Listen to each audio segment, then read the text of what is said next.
Hello and welcome back to another episode of No Splinters. It's 2021, our first episode of the new year, and welcome back everyone. Hope everyone's had a good new year and good start to January. Obviously, we've not been doing much the last few weeks. Need a bit of a break, didn't we? Our big end of year. I mean, catching Yeah, catch a bit of the Rona last time, wasn't it?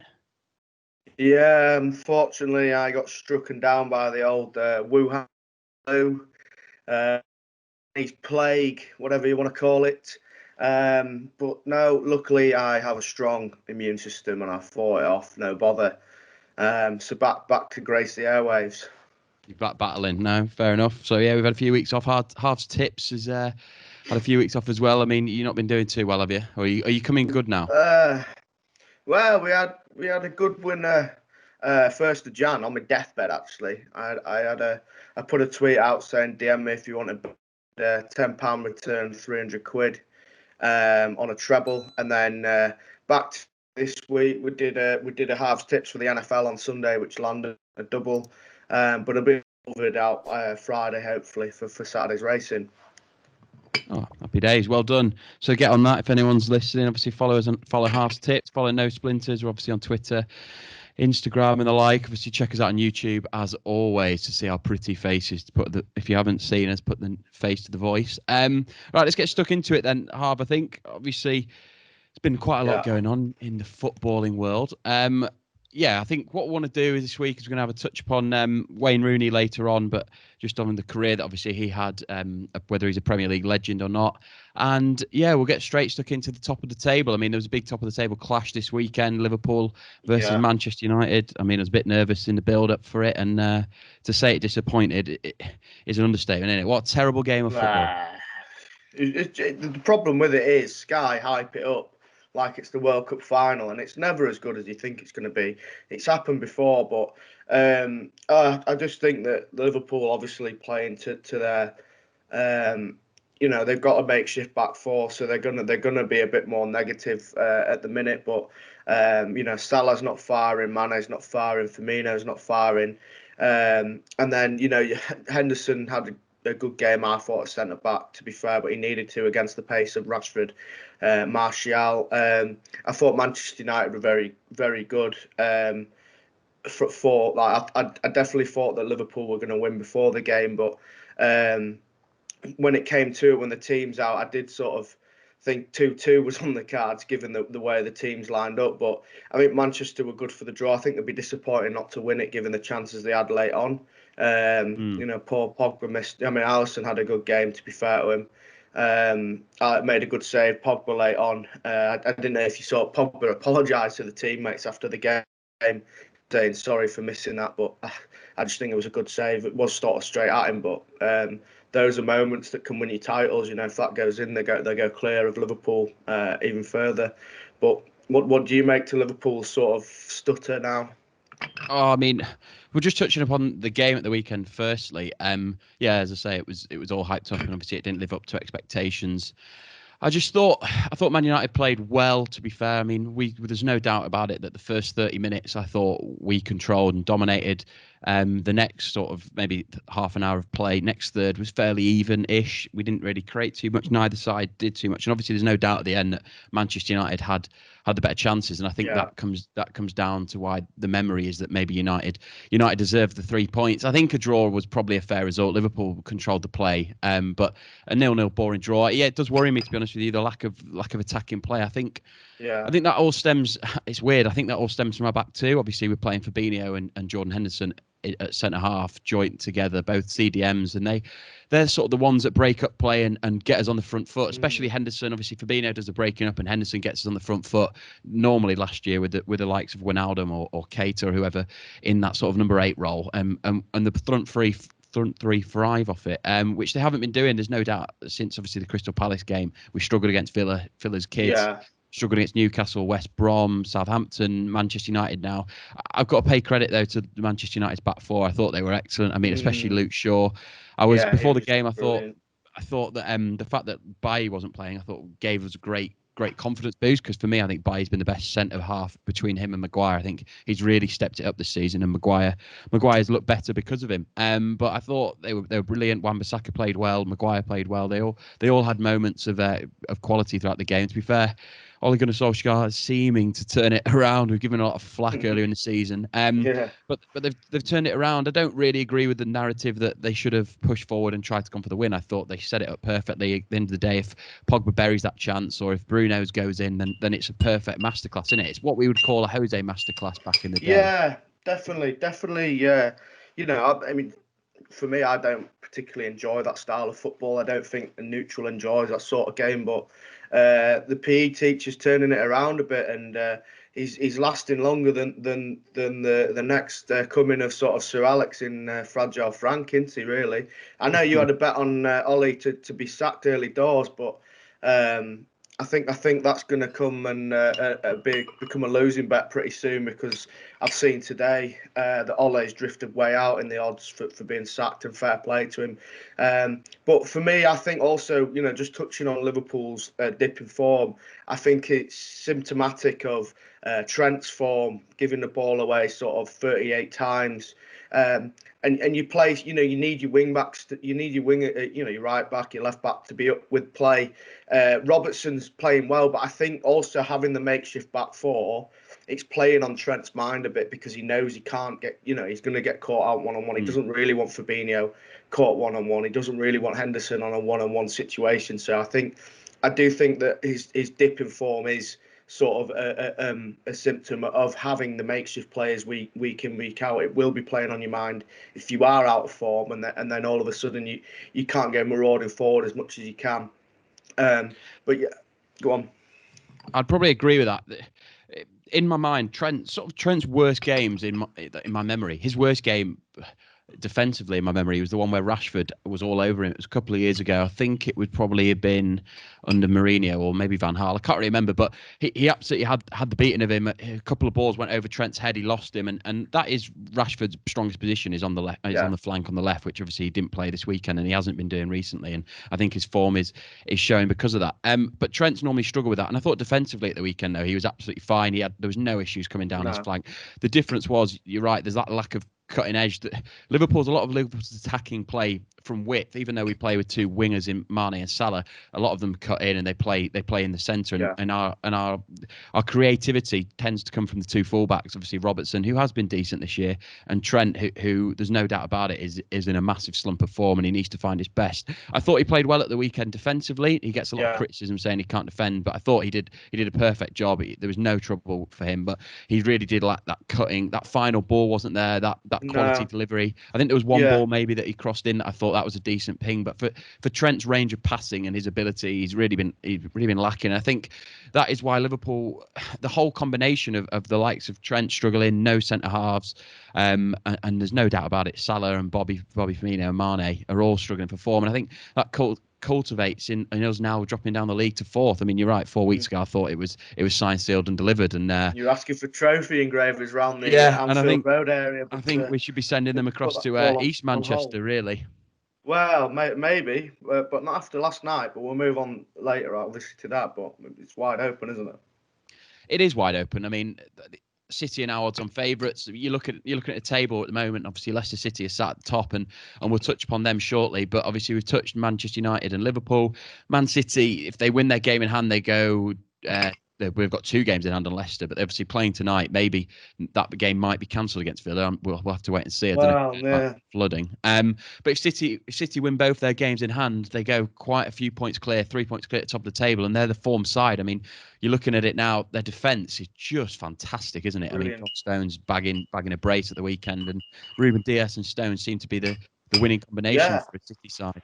No, definitely. I mean, we did a piece earlier on in the year on Pep's spending on his defenders, but I think he's found a gem there with Ruben Dias. I think he's assured, but for me, John Stones' resurgence is absolutely brilliant problem for England to have.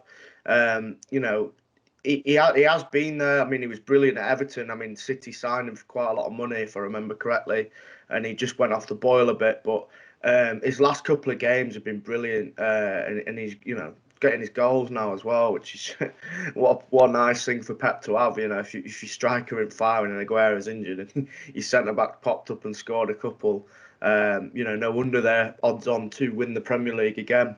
Yeah.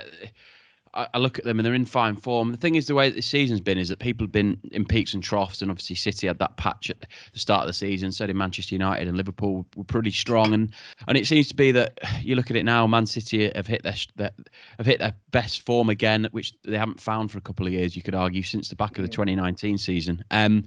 And yeah, they look really good, and it's a bit of a worry as a Liverpool fan. I think they could easily run away with it. There's only strength. They can only strengthen their side. You look at the likes of Laporte isn't in there, and Aguero hasn't been playing. People like Sterling or Foden are on the bench regularly.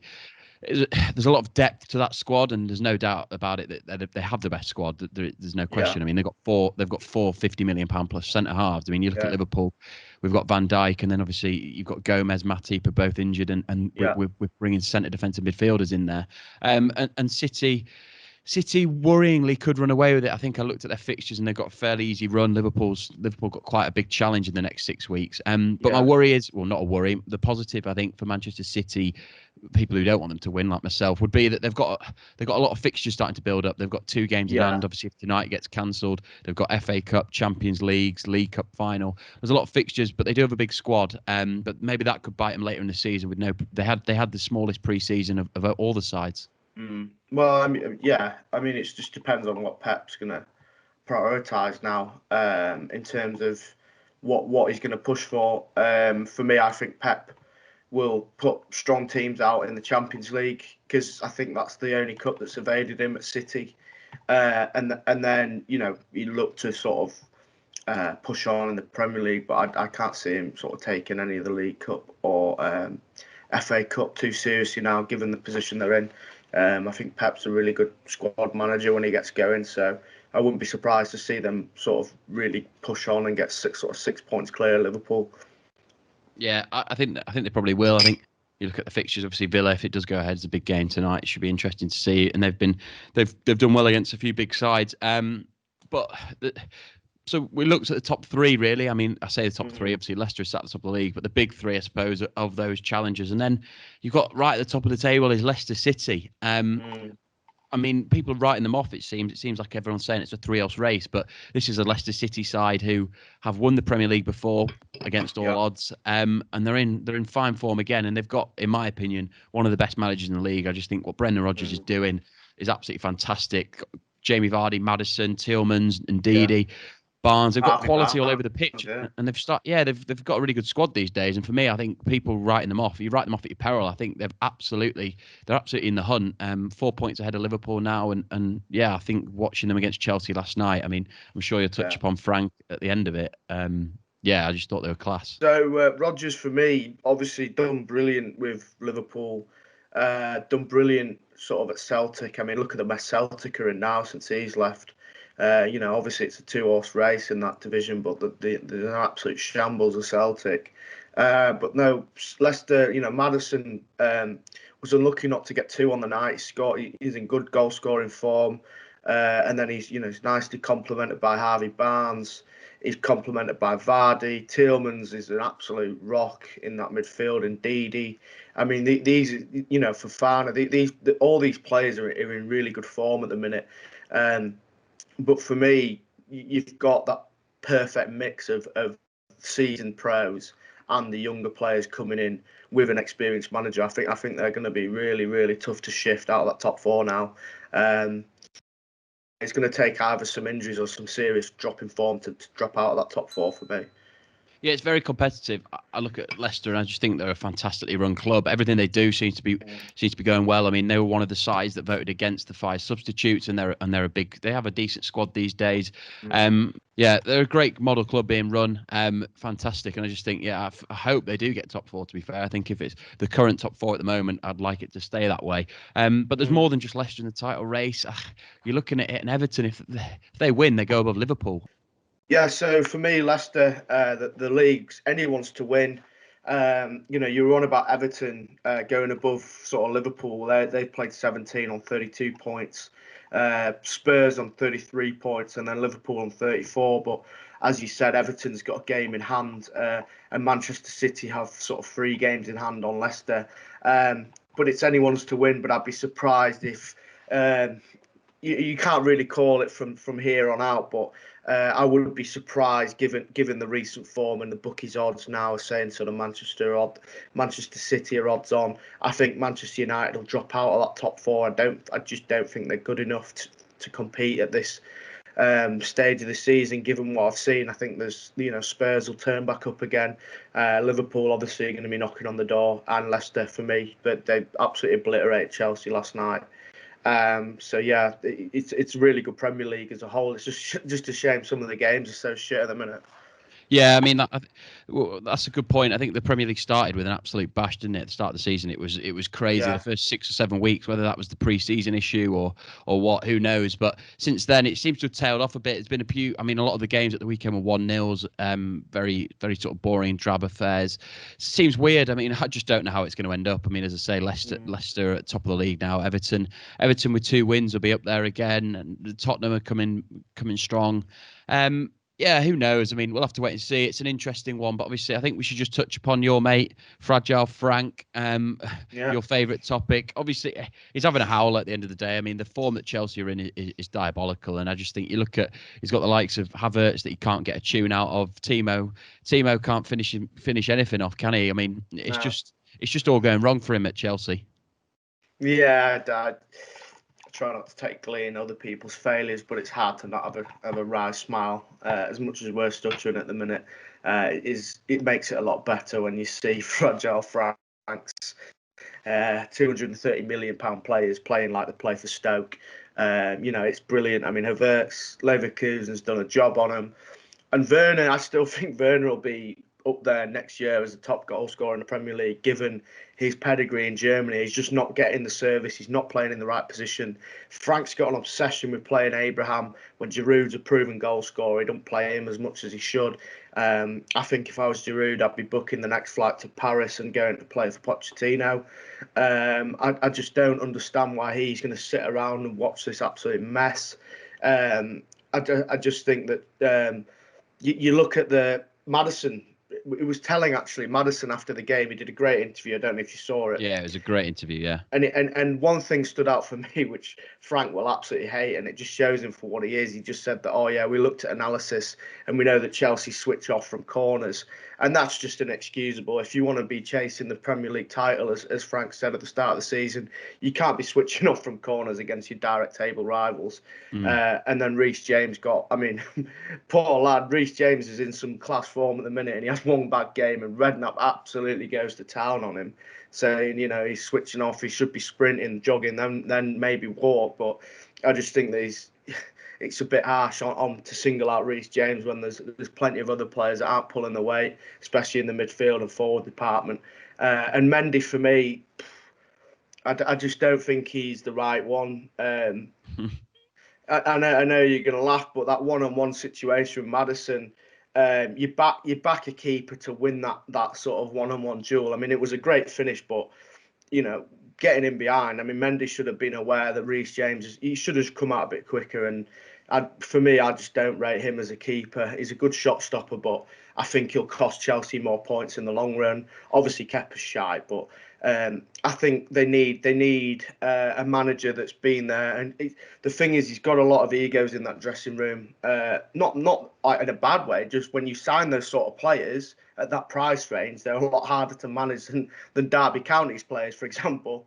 Why is Havertz not happy? He's moved countries. He's on silly money, and it's nothing against Havertz because he is a good player, but you clearly need someone that knows how to get a tune out of these players. No, you raised a good point there for me. I thought, especially on the manager front, when you talked about James Maddison's interview, where he said something about the corners, and he also said in that interview that they changed it up at half time. They went from a sort of 4-3-3 out of possession into a 4-4-2, and then in possession they went to a 4-3-3. And that's something as a football fan, as people, obviously we do a podcast, but we're not experts. I thought it was really interesting to hear that Rodgers sort of switched it up at half time and learned, he adapted in the game. And I think the development of Brendan Rodgers, I know we've touched upon him already, but the development of Brendan Rodgers is absolutely incredible. And I just think he deserves one of that role. And I know it's weird because obviously Leicester at the top of the league and Chelsea at 8th, but he's a former Chelsea manager, youth team manager. Chelsea's a massive club, huge budget, and there's no question that squad with a couple more additions is going to be able to challenge for a Premier League title with a proper manager. And I think Brendan Rodgers back to Chelsea, where it sort of all began from him under Mourinho, I can see.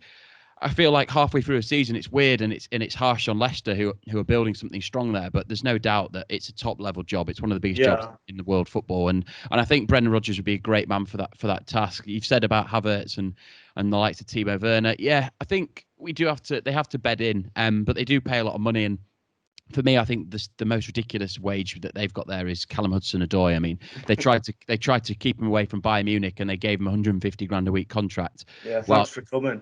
Before he's even played football, and that just sends out the wrong signal, doesn't it? To me, I think it's difficult because obviously if he goes on to Bayern Munich and has an unbelievable career, like Chelsea have lost the likes of obviously Salah and Kevin De Bruyne and Lukaku, who are now probably 3 of the top 10 players in the world football now, and you think, wow, they've lost out on this talent at a young age before it developed.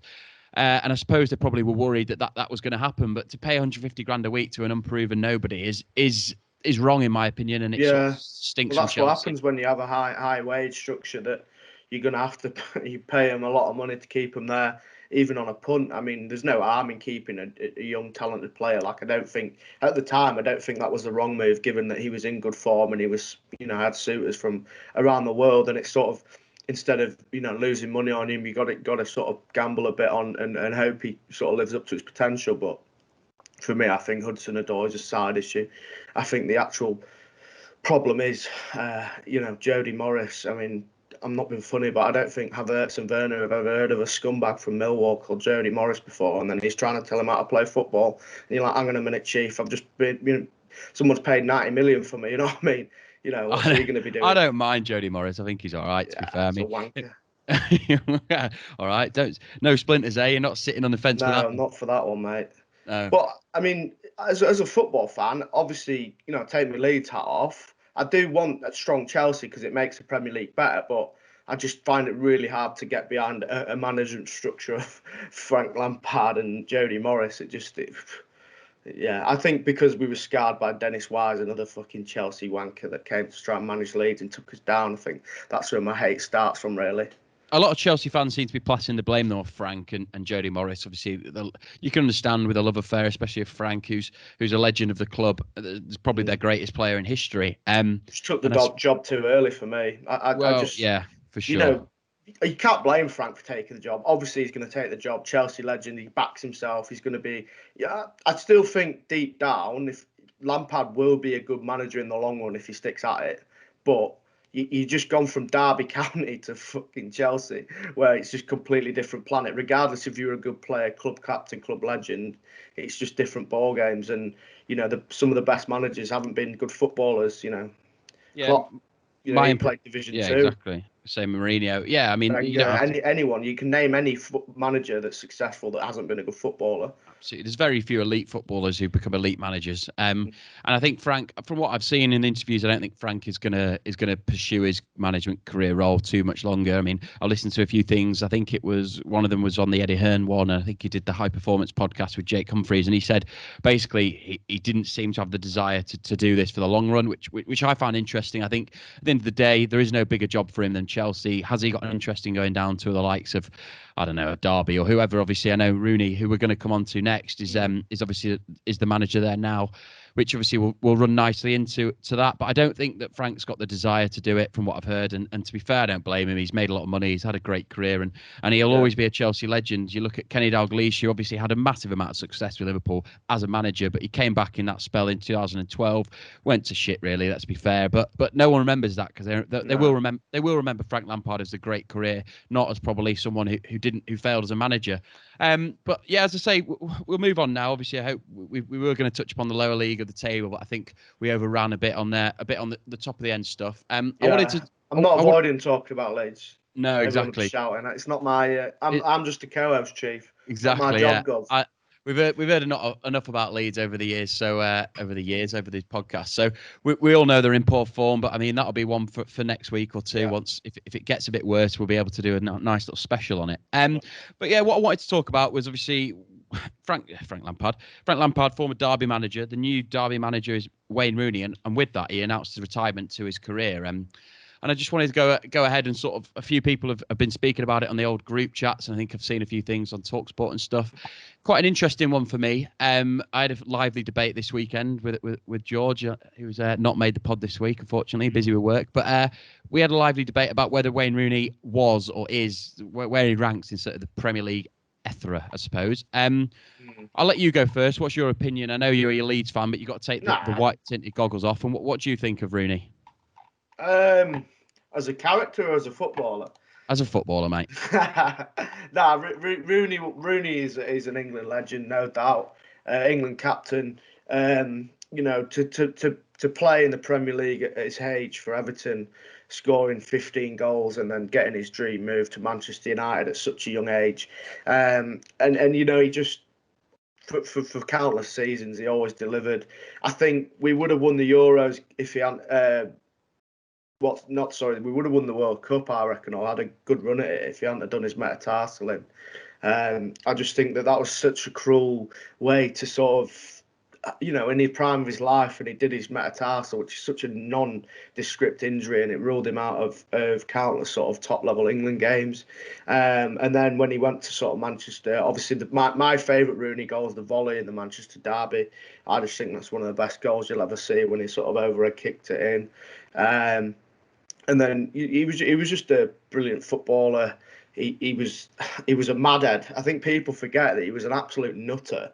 Like, he would just fly in all the time, and he loved the scrap, and that's for me what made him sort of the player he was. He was just different. Like, he was just an animal. He just wanted to win. Obviously complemented well when he played with Ronaldo, and they were lethal. But Fergie got a good tune out of him, and he stayed on as long as he could.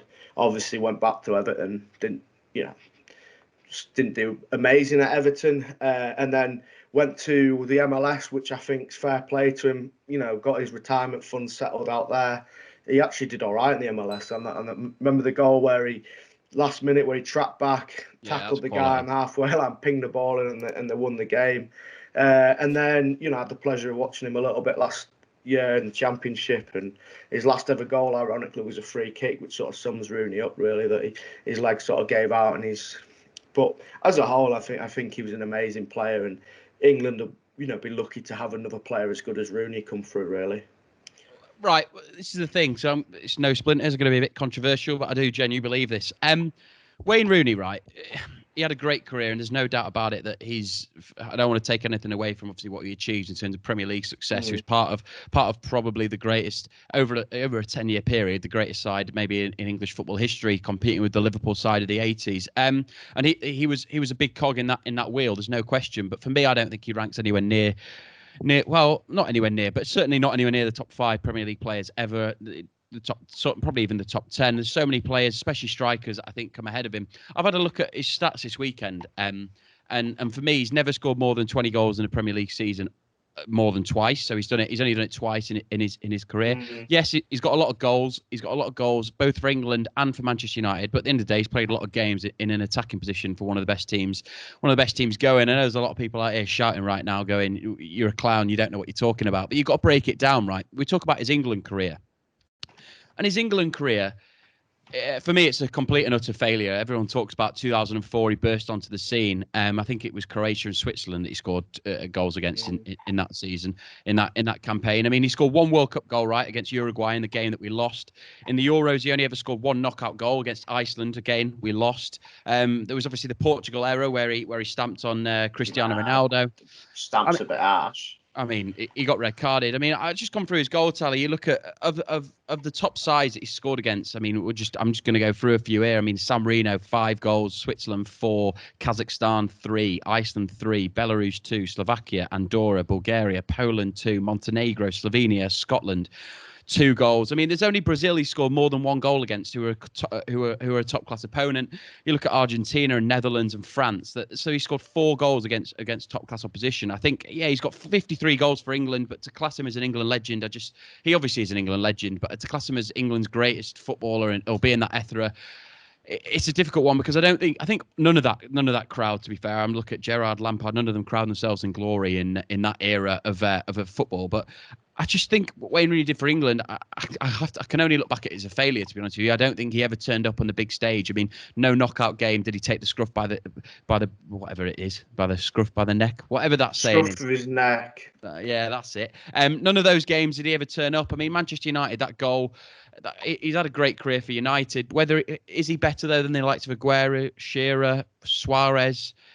I mean, all Henri, Ronaldo, Cantona. I mean, all these attacking players. I mean, for me, he's not. I just don't think he. I don't think he achieved as much as an individual as I think people think he is. I mean, you look at the likes of people in his generation. We can't compare Ronaldo, Messi to anybody, but Rooney is in that generation of footballers, and I don't. There's a tier below Ronaldo and Messi, and for me, I don't think Rooney sits in that tier. I just can't put him in the likes of the Iniestas and who else is there? I mean, Lewandowski. I think it would in that career. I just think there's so many footballers, Modric, blah blah blah, all these footballers who are from the same era. I don't think he sits in that category of footballer. I think he is the top tier of below. Don't get me wrong, that's still an impressive footballer. I just don't think that Wayne Rooney is as good as, maybe because he's English and he was young and he burst onto the scene, as good as some people like to think he was or has been as a career. He had a great career, won plenty of Premier Leagues, but he didn't turn up in the big occasions. And whilst he's better than Paul Scholes, who is the most overrated footballer in the world in history, Really? absolutely, which is a debate for another day. That's my opinion on Wayne Rooney. I don't know if you can disagree with too much. Well, I mean, yeah, Rooney's a colourful character off the pitch. I'm sure he'll be retiring well. I'm sure the local Derby community will be embracing him well. He probably fits in well there. He's probably the best looking bloke in Derby, believe it or not. Didn't you spend a few weeks in Derby? I might have done, yeah. I might have spent a few months in Derby, and I wouldn't recommend it to anyone really. I think the sooner you can leave, the better. I'll never forget when he got done for shoplifting as Rooney. Yeah. He got done for shoplifting. He robbed a packet of Bakewell tarts, and afterwards the police explained to him. He explained to the police that he promised Colleen he'd never pay for a tart again. So there you go. No, that's classic old Rooney joke. He's a good player. I think you just have an anti-Man United bias, believe it or not. I come in with some form of neutrality, but I think you don't like him because he never played for your mob. He went and played for the bigger club in Merseyside, which was Everton, really. I have none of the such, mate. I don't like Manchester United, but I can appreciate talent. Rooney was a good player. Whether he's a great player for me, I don't think he is. I mean, as I said, there's plenty of Premier League footballers. I mean, I'd put Kevin De Bruyne now in an echelon above him. Vincent Kompany, John Terry. I think he's obviously in that top tier of Premier League in terms of he's top 15, top 20, blah blah blah. I just don't look at Wayne Rooney with the same sort of love in that a lot of people do. I think he's only got above 18 goals twice in his career. A lot of people are going to say that he had a striker playing with him, but Wayne Rooney was often one of the top two. Would you say Van Persie was better than him then?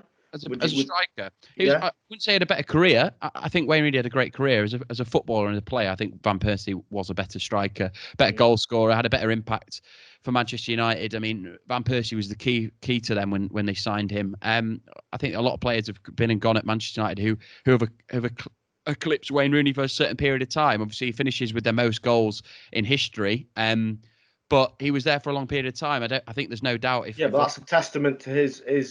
He's only ever had a couple of injuries, but that's a testament to him on and off the pitch, kept himself fit, kept himself available. You've got to remember he was playing for Sir Alex Ferguson, one of the toughest managers in the world to play under, and he never had a problem with him.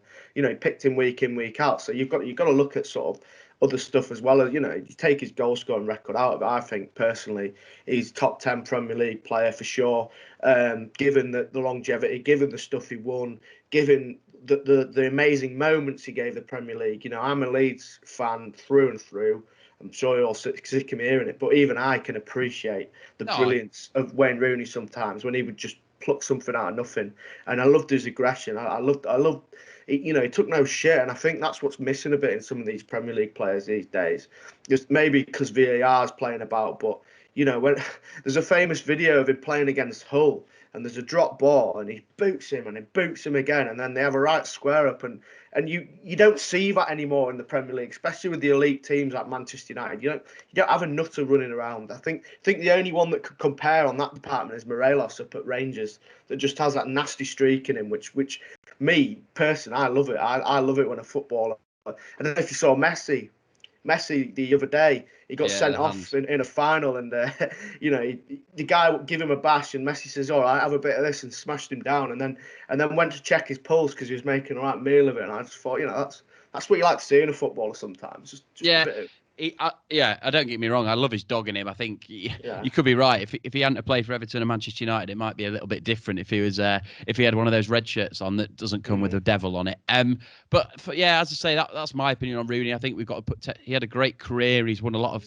And you're correct. Obviously, his fitness and the fact that he was picked week in week out all the time obviously shows he was more than just a goal scorer to Manchester United. He was, but I'm talking sort of he was a striker, and I suppose he did win a lot with Manchester United. But I don't think his goal record is particularly. It's a bit of a false sense of security for me. I think obviously he's got 200 goals in the Premier League, but I think the likes of Harry Kane, Jamie Vardy, just as English players, I think are a lot better finishers than Wayne Rooney, and obviously Michael Owen, who I think was a better footballer at a younger age, and if he had not had the injuries to go, Yeah, but his body didn't compete with him. That's what I'm saying. Is Rooney stayed on to the very end, 35 when he retired. So yeah, you say that, but you look at, I mean, we're comparing Ronaldo and Messi. I mean, both of them are 33 and yeah, 35. but They're both. they're different planets to I Rooney. know, Let's be honest. I know, but I just don't think. I mean, no, I'm not saying anyone is comparing him to Messi and Ronaldo, but to put him in that echelon, I think would be a bit tough. But yeah, all right. I think we've touched upon Rooney. Obviously, let us know your thoughts. I mean, if you disagree with me, give me a shout. Hit us up on Twitter, Instagram, or whatever. But just want to maybe if there's any other business. Obviously, I think we both enjoyed watching India beat Yeah, Australia see this you at the week. Gabba, mate. You See you get at the Gabba, fucking mate. dickhead. I Um, cannot. I mean, I've got to say it. I cannot stand. I cannot stand the Australian Test cricket team. I mean, I can't stand Smith. I can't stand Warner. Tim Paine's hit the top of the list now. I just think yeah, what a he's a tool. prick. He's a And prick, is Tim Payne. oh, just of the highest order. And now I look at it, and Marnus Labuschagne. I mean, he's in with the rock. Oh, Oh my God, no run, no run. oh, Oh mate. oh, man, when he's chewing his gum and blowing his bubbles, it's like fuck. Yeah, he literally. It's embarrassing how much he wants to be Steve Smith. Like, I actually quite liked him when he first came in as a replacement after the Lord's Test for Smith, and he'd been playing at Glamorgan, obviously done well in the Div 2, and then he came and absolutely tore it up against England. We couldn't get him out in the Ashes series, remember? And then yeah, he's just channeling an inner prick. I don't know if it's the Aussie in him or what, but I just cannot stand their team. And then this whole obsession of Cam Green does a bit, bets and bowls and comes steaming in. He's bowling fucking half trackers at 130 clicks. You know what I mean? He's not Freddie Flintoff, so just behave. You know, even I'd fancy a bit of that, bit of half trackers on the back foot, lad. Are you sure? I don't. I'd like to see it, mate. I pay good money. Well, we I had a would. net session and you were running all over the gaff, weren't you? I mean, putting you to all corners in that net. Oh yeah, me and my off spin. It's yeah, no, I can't stand that Aussie team, and I hope we go down there. Just on the cricket, obviously, England fairly comfortable victory against Sri Lanka. Yeah, Obviously, got another test, and coming up next week. The week after, we've got India, right. and that's going to be interesting. So yeah, obviously, there's a lot of cricket going on. I mean, the test for this year. I mean, we could probably do a lot of cricket stuff this year because obviously we've got India home away, the Ashes down under. It's going to be fascinating to Yeah. watch. We're looking for a sponsor for the No Splinters Roadshow down to Australia if anyone's keen. Yeah, absolutely. If anyone wants to send us down there, I mean, our favourite topic, Fury versus Joshua, seems to be Yeah. progressing. Hopefully, we're going to get a fight announced soon. And yeah, I don't think there's too much else on the Well, sporting I was front. annoyed about Warrington. He's been Oh yeah, the Golden Boy promotions are sort of fucking him about now. They won't let him fight the Chinese bloke, which is doing my head in. the He's fighting Chinese him. bloke, Was Kanzu. it Kanzu? Yeah, I think Golden Boy Kanzu might be in for a tough afternoon against Warrington. From what I read, it seems that Kanzu didn't want to fight behind closed doors. He needed fans there to get up Bollocks. or something. So I mean, it's disappointing because obviously it's Why would pushed that back. Kanzu want a load of Leeds fans back in Warrington, mate? Kanzu is not going to bring the crowds that Warrington would have. He's just don't want to fight him, and it's just frustrating because Warrington's getting on now in age, and I'd just love to see him have that one big fight in Vegas before he retires and sort of plateaus off like what's his name, Frampton. He was a beast, and then he just Father Time caught up with him, and he's not the same fighter anymore. And well, he has got a world title fight against Jamel Herring, which is going to be interesting. As Carl Frampton, and maybe I think the biggest fight for that is a rematch. If Frampton wins a world title and Josh Warrington beats this lad, I think that's a big fight. I know Warrington wants to go over to the States, whether he can fight Shakur Stevenson or Gary Russell Jr. or somebody like that who's a big enough name. The problem is for him, he's not at a weight where there's sort of any superstar. Obviously, Ricky Hatton had his Mayweather, had his Pacquiao, where that's sort of huge money and it's a massive fight. I think Cantu's the only big fight, isn't he, really? Well, yeah, it's a unification bout. I mean, it's not ginormous, but you can sell. Obviously, any unification sells tickets in terms of people gathers interest. It's easy. Anybody that's undefeated, blah blah blah. It's sort of an easy sell. But there isn't that American superstar at that weight. I mean, who's going to be able to draw out a massive crowd, a massive payday like a Hatton or a Pacquiao, or a Mayweather or something. Obviously, the weight's up. There are a few people, but he's never going to reach that as Josh Warrington. He's only a little lad.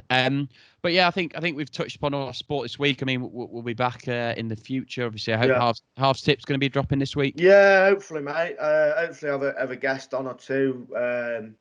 Try and pick 4 horses out and a few footy bets.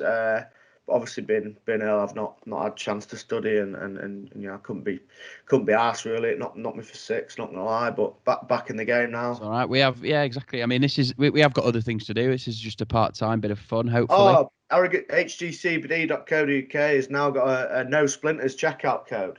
So put no splinters in, 10% off. Jobs are good. And if you spend over 60 quid, you get free shipping and 10% off. So have a go. Have a go karting. All right, guys. Thank you very much for listening. As I say, we're on. Give us a subscribe on the old YouTube to see our pretty faces. Give us a share on the podcast if you enjoyed it. Obviously, let us know. Give us any feedback. Twitter, Instagram. You know where to at no splinters. All the best. God bless in it, Arv. Is that what you say? All best. God bless. Thank you for coming.